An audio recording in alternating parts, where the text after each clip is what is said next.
আব্বা কেন দেয় না? বন্ধুগণ 10টা মিনিট শুনিয়ে যাও। ওই মেয়েটা কেন স্বামীকে সালাম দিতে লজ্জা মনে করে? সোনারে শুনিয়ে যাও, ওই মেয়েটার ভিতরে এলেমের অভাব। এই মেয়েটা যদি আল্লাহ কোরআন জানতো, আল্লাহ বলতো ইন্নাল মুসলিমিনা ওয়াল মুসলিমাত ওয়াল মুমিনিনা ওয়াল মুমিনাত। ও আমার বিশ্বাসী বান্দা, আমার বান্দি, ও আমার মুমিন, আমার মুমিন বান্দারা। মুসলমানের খাতায় নাম রাখছি, সুন্দর নাম রাখছি। ওয়ালকানিতিনা ওয়ালকানিতাত। ও আমার আদেশকারী বান্দা, আমার আদেশকারী বান্দিরা। আজকে আমিও আল্লাহর হুকুম মানতেছি না, আমার বিবিরও আল্লাহর হুকুম মানতেছে না। আমিও বেনামাজি, আমার বিবিকে বেনামাজি বানাইলাম। আছে না? হামান বলছে, মহারাজ আপনি যদি ইসলামকে প্রসার বন্ধ করতে চান, ওই ফেরাউনকে বলছে, ও মহারাজ এই দেশের সব ইসলামিক কালচার যত প্রতিষ্ঠান আছে, যত মাদ্রাসা আছে, সব বন্ধ করে দিতে হবে। হামান রে সত্যি কলহা। তখন বলছে, মহারাজ আপনি যদি এই দেশের মধ্যে মাদ্রাসা প্রতিষ্ঠান ইসলামী শিক্ষা বন্ধ করে দেন, এই দেশের মানুষ তোমাকে খোদা করে মানবে, ইয়ারা কি মানবে না? ফেরাউন বলল, যারে হামান জাত, আমার দেশের রাজ্যে যত ইসলামী প্রতিষ্ঠান আছে তুমি সব বন্ধ করে দাও। এবার বলল, মহারাজ আপনি শুনে বলেন খোদা খোদা, তোমার স্ত্রী তো তোমার খোদা বলে না, আপনি কি নিজের খবর জানেন? ফেরাউন বলছে, না না, আমার আসিয়া এই কথা কোনোদিন বলতে পারে না। ফেরাউন বলে, আমি তাহলে শুনবো। ও আমার রানী আসিয়া রে, আমার খোদাকে।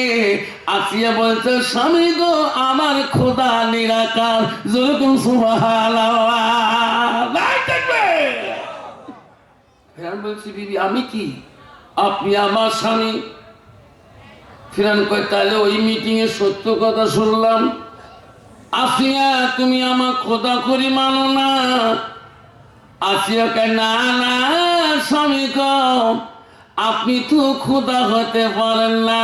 আমি যে খোদাকে আসিয়া ডাকি সে খোদা হলো এক, সুবহানাল্লাহ। আমার খোদা এক, আল্লাহুস সামাদ। আমার খোদা কারো মুখাপেক্ষী না। আসিয়া আসিয়া সত্যি করি বল, তুমি আমার খোদা করি মানবি কিনা? আসিয়া বলছে, না না স্বামী গো, স্বামী আমার আসিয়া জীবন যাবে, আমি আসিয়া তোমাকে খোদা করি মানব না।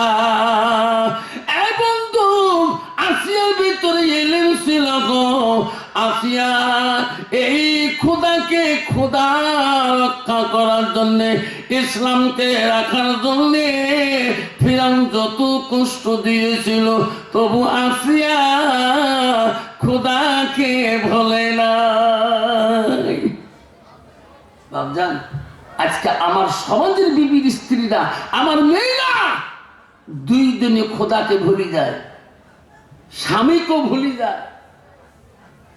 বেশি যদি কথা বলেন নামাজের কথা, তোর নামাজ তুই পড়িলে ঠিক না? ঠিক।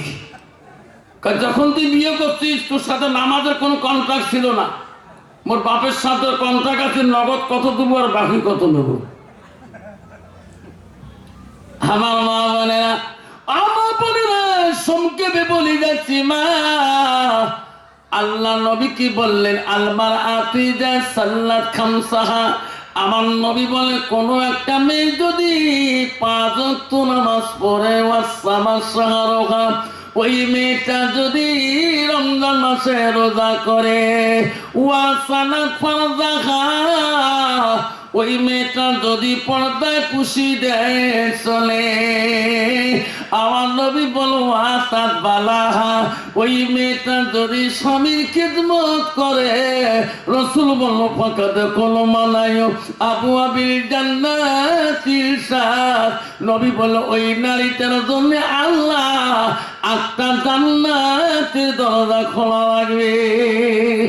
সুবহানাল্লাহ। কিন্তু বাবা আজকে যুগের বর্তমান জামানায় নারীটা নামাজ পড়ে না, রমজানে রোজা করে না, নফল রোজা করে না, কোনো মান্যতি রোজা করে না, কোনো পর্দায় কুশিদায় থাকে। বহু নারী আছে মা, নিজের স্বামী কষ্ট করিয়ে জান প্রাণকে এক পাকে রাখি দিয়ে বিবির ভালোবাসা রাখার জন্য বিদেশে চলে যায়। বাচ্চা আছে, 2টা মা বাবা আছে। একদল নারী আছে স্বামীর আমানতের মালকে খেয়ানত করতেছে। বর্তমান যুগে যখন ঠিক না ঠিক, স্বামী থাকা সত্ত্বেও ওই নারী দেখবেন নিজের পরকীয় অবস্থায় তোমাদের বাংলার জমিনে নাই। এই যে কয়েকদিন আগে আসামে হয়ে আছে, এখন হয়ে আছে, 300 মাও 500 মাও, স্বামী বিদেশে চলে গেছে, বিবি পাকে আউট। 1 সপ্তাহ হল, 2টা বাচ্চা দেখেন স্কুলে যায়, মাও না। সাংবাদিক মিডিয়া বলতেছে পুলিশ বাহিনী ঘুরতেছে, কোনো খবর নাই। এই কয়েকটা ঘটনা হেরাতেছে। আগত মানুষ পলাইছে বাল্য বিবাহ বোধ করে, আমি খুব খুশি। বাল্য বিবাহ বন্ধ করতে হয়, এটা খুশি। এলা বাল্য বিবাহ, এলা বুড়ে বিবাহ। আমার সরকার তো আইন করছে বাল্য বিবাহ করা যাবে না, এরা তো আইন করে বলা, খালি পালাপালি শুরু হচ্ছে, তা বিয়েওয়ালা। আমার মা বলে না কেন হয়?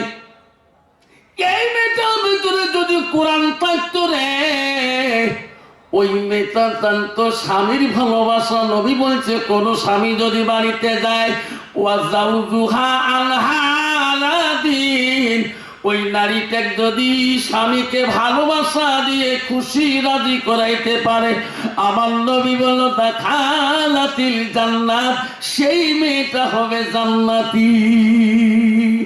আব্বা গো শোনা চান মনে রেখেন বা